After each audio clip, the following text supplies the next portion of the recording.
চলে এলাম বন্ধুরা আবহাওয়ার খবর নিয়ে। আজ 18 তারিখ সোমবার, ডিসেম্বর মাস 2023। আজকের আবহাওয়ার খবর কী রয়েছে? বাংলা জুড়ে তাপমাত্রা কেমন থাকবে, ঠান্ডা কেমন অনুভব হবে? বঙ্গে যে ঘূর্ণাবর্ত রয়েছে, এই ঘূর্ণাবর্তের কী পরিস্থিতি?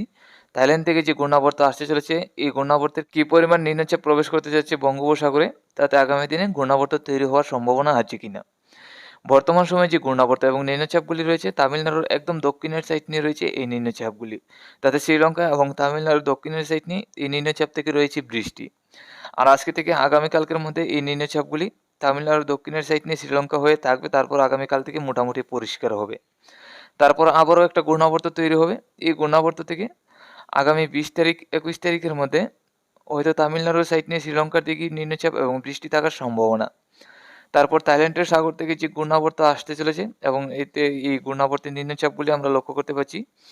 আমরা যদি এই নিম্নচাপ এবং ঘূর্ণাবর্তের দিকে লক্ষ্য করি, তাহলে কিন্তু আগামী 23 তারিখের মধ্যে এই ঘূর্ণাবর্তের নিম্নচাপগুলি এগিয়ে আসার সম্ভাবনা বঙ্গোপসাগরের সাইড নিয়ে।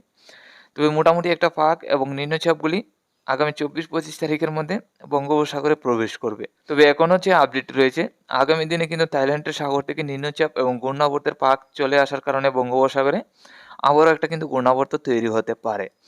এখনও কিন্তু ঘূর্ণাবর্ত যে তৈরি হবে না, এই সম্ভাবনাটা দেখতে পেলাম না। ঘূর্ণাবর্ত তৈরি হতে পারে বলে সম্ভাবনা আমরা এখনও লক্ষ্য করতে পারছি। তো আমরা এখন দেখে নিচ্ছি বাংলার জেলায় জেলায় আজকে এবং আগামীকাল তাপমাত্রা কেমন থাকবে, তাতে ঠান্ডা কেমন অনুভব হবে। আমরা চলে যাচ্ছি সরাসরি তাপমাত্রায়। দেখুন আমরা তাপমাত্রায় চলে এলাম।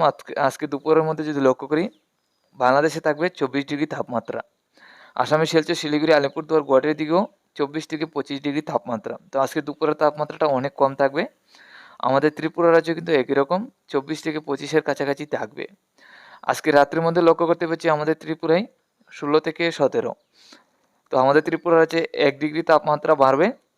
তারপরেও কিন্তু ঠান্ডাটা একই রকম অনুভব হবে গতকালকের মতোই। বাংলাদেশে লক্ষ্য করতে পারছি 15 থেকে 16। তো বাংলাদেশে কিন্তু একই রকম পরিস্থিতি, 1 থেকে 2 ডিগ্রি তাপমাত্রা বাড়লেও ঠান্ডাটা কিন্তু একই রকম অনুভব হবে, কারণ উত্তরের দমকা হাওয়াটা বইতে থাকবে ত্রিপুরা বাংলাদেশের একাধিক জেলায়। আসামে শিলচর, শিলিগুড়ি, আলিপুরদুয়ার, গুয়াহাটি এদিকেও কিন্তু 15 থেকে 16 একই রকম ঠান্ডা অনুভব হবে। আগামীকাল সকালের মধ্যে লক্ষ্য করতে পারছি বাংলাদেশের উত্তরের জেলাগুলির দিকে থাকবে 12 ডিগ্রি তাপমাত্রা, দক্ষিণের সাইড নিয়ে থাকবে 14 ডিগ্রি তাপমাত্রা। তাতে রংপুর, কালাই, ময়মনসিংহ, সিলেট এবং রাজশাহীর সাইড নিয়ে থাকবে 12 ডিগ্রি তাপমাত্রা। ঢাকা, কুমিল্লা, খুলনা, চট্টগ্রাম, বরিশাল এদিকে থাকবে তোমার 14 ডিগ্রি তাপমাত্রা। আসামের শিলচর, শিলিগুড়ি, আলিপুরদুয়ার, গুয়াহাটির দিকে থাকবে 13 থেকে 14 ডিগ্রি তাপমাত্রা। এদিকেও অনেকটা ঠান্ডা থাকবে। আর আমাদের ত্রিপুরা রাজ্যে লক্ষ্য করতে পারছি আগামীকাল সকালে 13 থেকে 14। তো আমাদের ত্রিপুরা রাজ্যে কিন্তু একই রকম পরিস্থিতি, 1 ডিগ্রি তাপমাত্রা বাড়বে কিছু কিছু জেলায়। তারপরে কিন্তু ঠান্ডা একই রকম অনুভব হবে, তাতে কিন্তু ঠান্ডার বেশি এরপের হচ্ছে না। আমরা কিন্তু মেঘলাভাবে যে গেলাম না। দেখুন যে যে জেলার মধ্যে আগামীকাল সকালের মধ্যে ঘন কুয়াশা থাকবে, ওইসব জেলার মধ্যেই কিছু মেঘলাভাবও থাকার সম্ভাবনা। আজকে সন্ধ্যা রাত্রির মধ্যে হালকা পাতলা ঘন কুয়াশা, তাতে রংপুর, কালাই, ময়মনসিংহের দিকে কিছু ঘন কুয়াশা, গুয়াহাটি, সিলেট, শিলচর, আমাদের ত্রিপুরার উত্তরে ধর্মনগর, কুমারঘাট, এছাড়া বাংলাদেশের চট্টগ্রাম এদিকে ঘন কুয়াশা থাকবে। আগামীকাল সকালের মধ্যে যদি লক্ষ্য করি, বাংলাদেশের উত্তরে রংপুর, কালাই, ময়মনসিংহ, সিলেট, আমাদের ত্রিপুরা, চট্টগ্রাম, আসামের শিলচর, শিলিগুড়ি, আলিপুরদুয়ার, গুয়াহাটি এদিকে থাকবে ঘন কুয়াশা। এছাড়া বাংলাদেশের বাকি জেলাগুলির মধ্যে মোটামুটি ঘন কুয়াশা থাকবে।